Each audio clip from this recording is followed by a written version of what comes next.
até morrer, HIV. Quer travar esse primeiro? Na Bahia.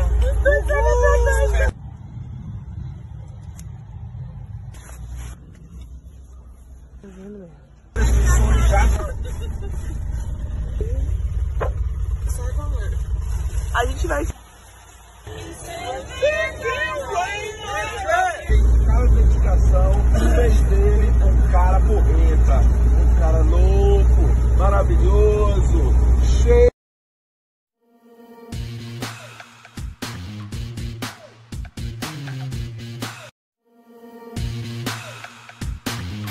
Fala pessoal, aqui quem nos fala é Valdson Braga. Tô aqui no Avalanche Missões. A gente está organizando para sair já de Vitória, Espírito Santo, e indo em direção a algumas cidades do Brasil. Você vai conhecer cada passo do que a gente vai fazer. Tá aqui organizando a saída. Galera, já tá todo mundo aí, ó. E a gente vai contar mais para você. Eu sempre serva, ajudando, muito serva. Ali, gente, tá Samuel. Olha, a Selva, que não vai poder ir dessa vez, mas está aqui limpando o carro. Ela gosta de servir, então ela contribui da forma que ela pode. É isso aí, gente. Já joga o carro aí. Viu? Se bem que se dobrar, ó, é que você fica de pé, mas não é assim que vai. Samuel é um excelente líder. Dá pra colocar uma caixa aqui, ó. Ó. Vem cá pegar. Mas o mais fácil da gente é o pessoal que de fora, de trás, vem e pega. Daqui essa caixa. Isopor.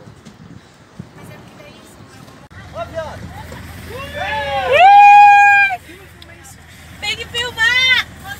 Meu Deus! Diniz, aqui não vai não. Tchau!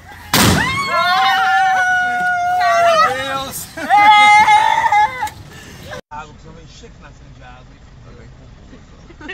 Ele vai jogar agora. Ele vai jogar agora. Ele vassoura mais ainda. E como é que faz então? Ele vai jogar agora. Bom, gente, esse é o Marcelo. Não, Marcelo não, o nome dele é Samuel. Tira o para-brisa, garoto! Sobe o Já para-brisa! quebrou. Puta que pariu. Já quebrou.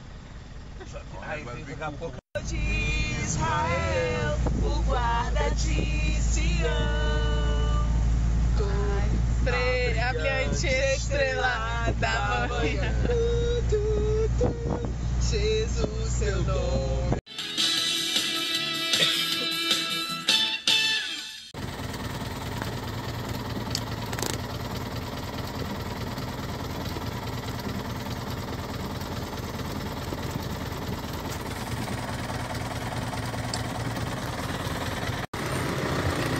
Graças a Deus por resolver o problema. Ixi, vai melhorar.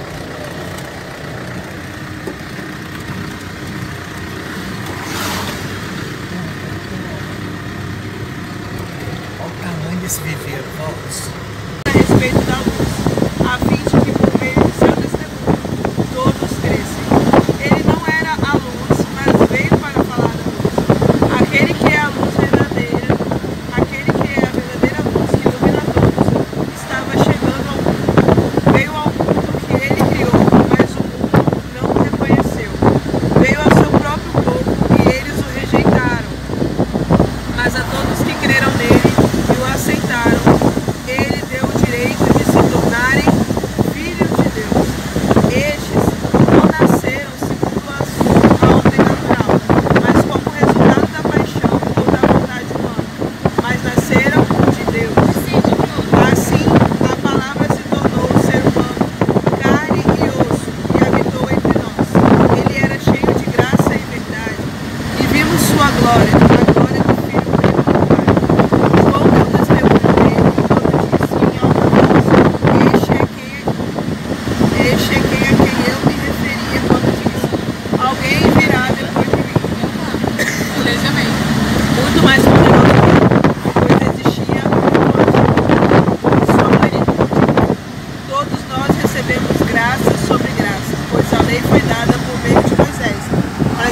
justiça e a verdade vieram por meio de Jesus Cristo.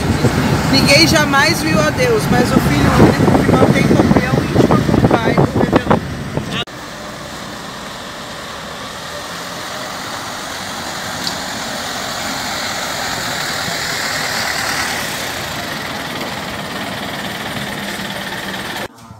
Deixa eu trocar, viu?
Obrigada, viu?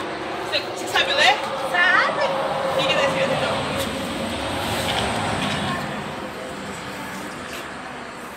Quando você vai chegar vai comer.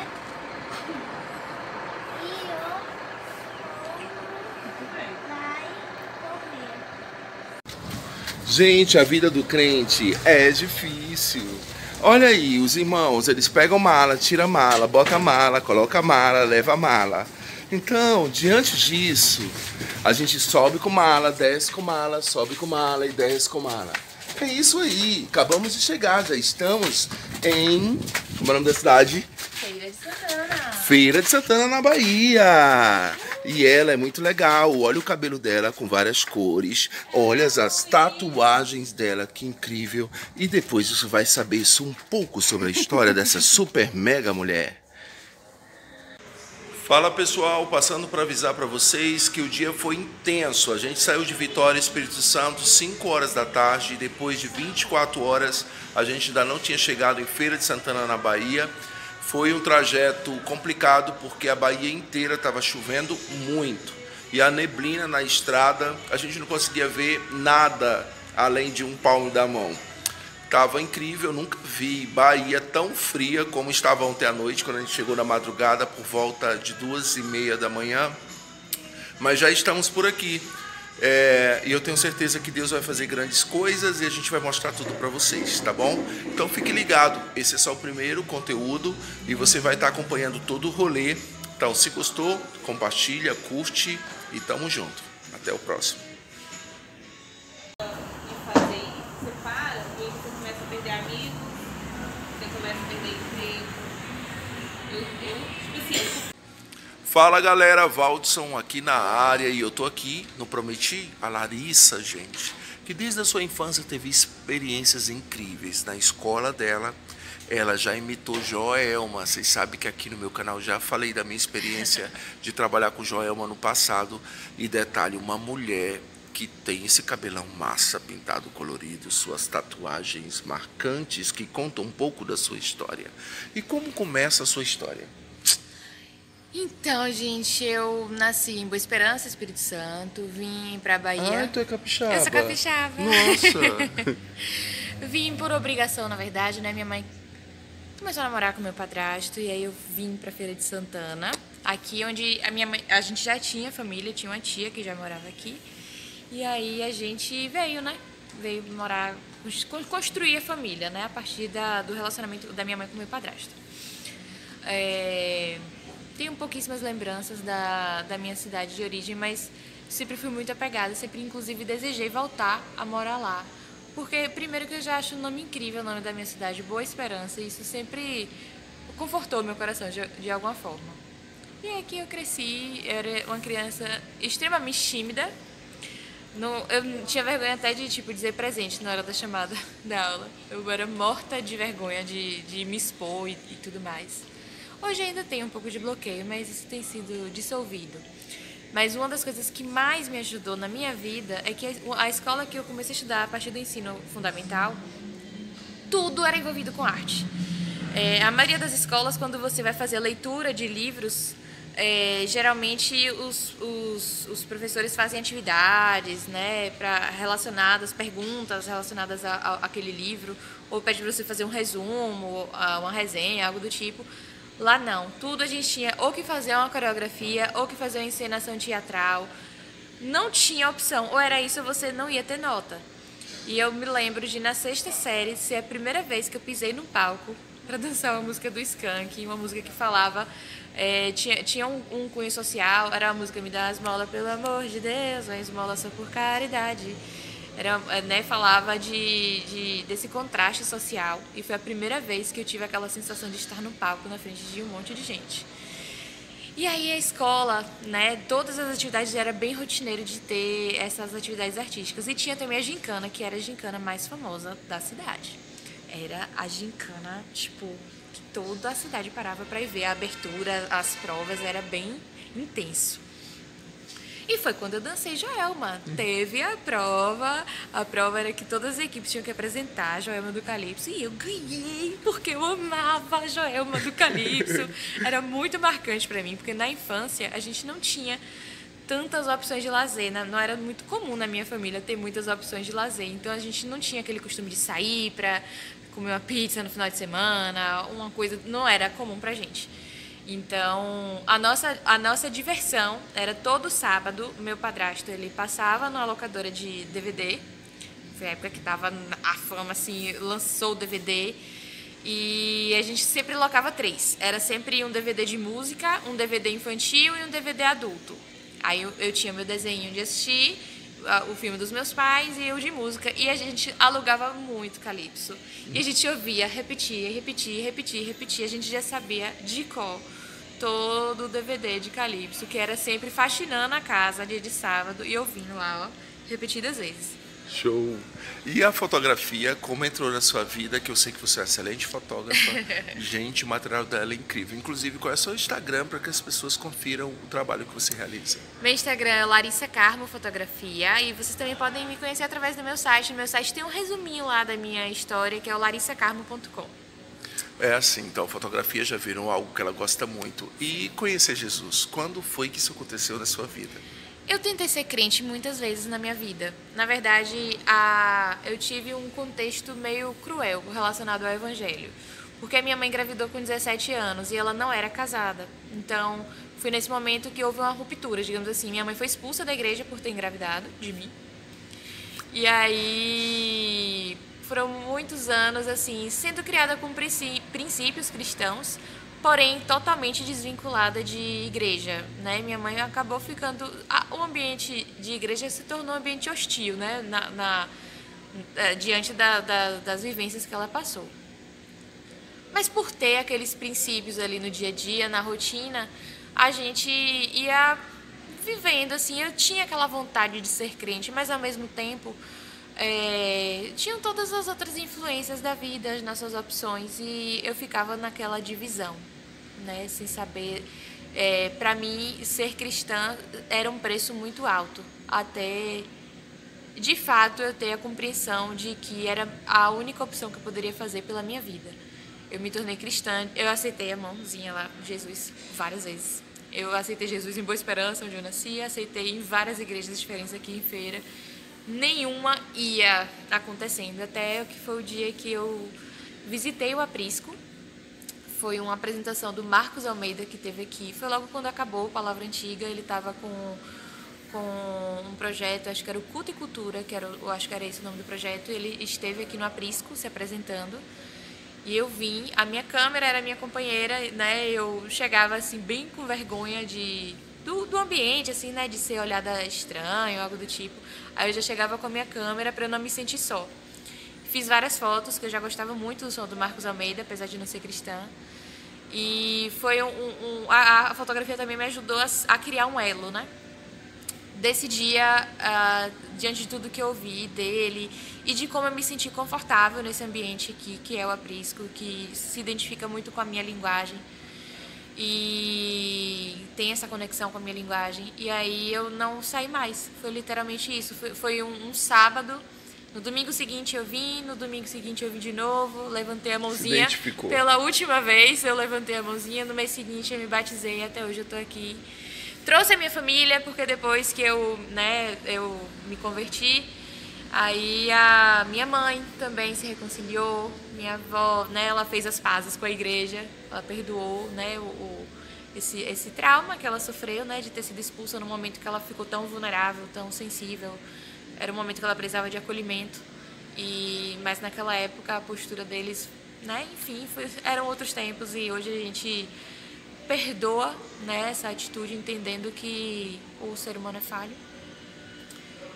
E é isso, não vai haver igreja perfeita, né? A gente segue aqui fazendo o nosso papel, dando o nosso melhor, e depois minha avó se reconciliou, meu tio se reconciliou e minha família toda congrega aqui comigo no Aprisco. Que bom que você tomou essa decisão, que a sua vida mudou a partir daí e que você encontrou respostas para aquilo também que provocava dor. Eu sempre costumo dizer que as nossas feridas estão relacionadas com o nosso propósito de vida. Verdade. E você tem sido uma bênção.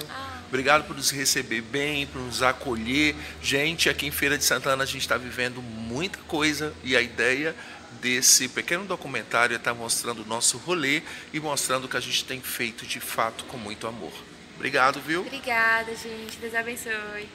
Sei que a gente já se despediu, mas eu não podia encerrar esse vídeo sem mostrar essa tatuagem que conta uma história. Olha que tatuagem fofa, gente. Eu me lembrei da Moranguinho.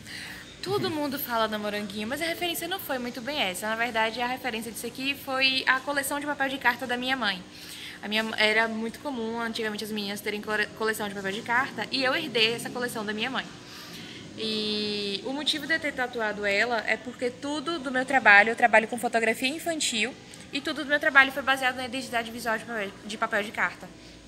E quando eu encontrei a imagem dessa menina, primeiro, ela é gateira, tem um gatinho aqui, eu também sou gateira, tenho 5 filhotes gatinhos. Representa esse vínculo com o meu trabalho, e eu tenho um trabalho muito especial com criança, né?